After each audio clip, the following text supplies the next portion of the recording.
எடப்பாடியார் வந்து எடப்பாடி டெல்லியில போய் அனுப்பி இருக்காரு நீங்க சொல்றீங்க. எடப்பாடியார் வந்து டெல்லியில தான் அங்கேயே படுத்து கிடக்காரு. ஒண்ணுமே புரியல. எடப்பாடியார் வந்து டெல்லியில போய் அடிக்கடி போறாரு.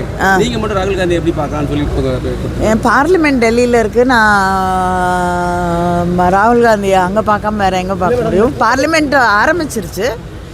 கூட்டணியில் இருக்கக்கூடிய ஒரு தலைவரை நாடாளுமன்றம் நடக்கக்கூடிய அந்த நேரத்திலே சந்திப்பதில் என்ன தவறுன்னு எனக்கு தெரியல.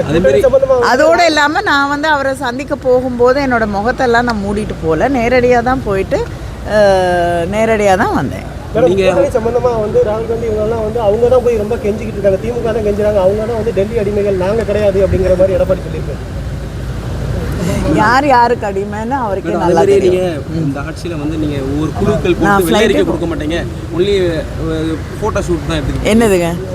ஒவ்வொரு இந்த உங்கள் கூட்டத்தில் திமுக வந்து ஒவ்வொரு குழு அமைப்பாங்க, ஒரு திட்டங்களை அமைச்சு குழு அமைச்சு அதை வந்து வெள்ளரிக்கை கொடுக்க மாட்டாங்க. இப்போ இந்த ஃபோட்டோ ஷூட் தான் எடுக்கிறாரு எடப்பாடி. கொஞ்சம் அது மாதிரி சொல்லியிருக்காரு.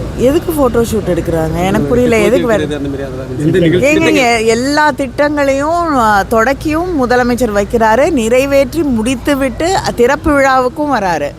அதனால் நீங்களே வந்து ஊடகத்துறையை சேர்ந்தவர்கள், நீங்களே வந்து அது தொடக்க விழா நிகழ்ச்சிக்கும் வரீங்க. நான் ஒரே உதாரணம் சொல்லணுன்னா, இங்கே இருக்கக்கூடிய வின்ஃபாஸ்ட்டை எடுத்துக்கோங்க.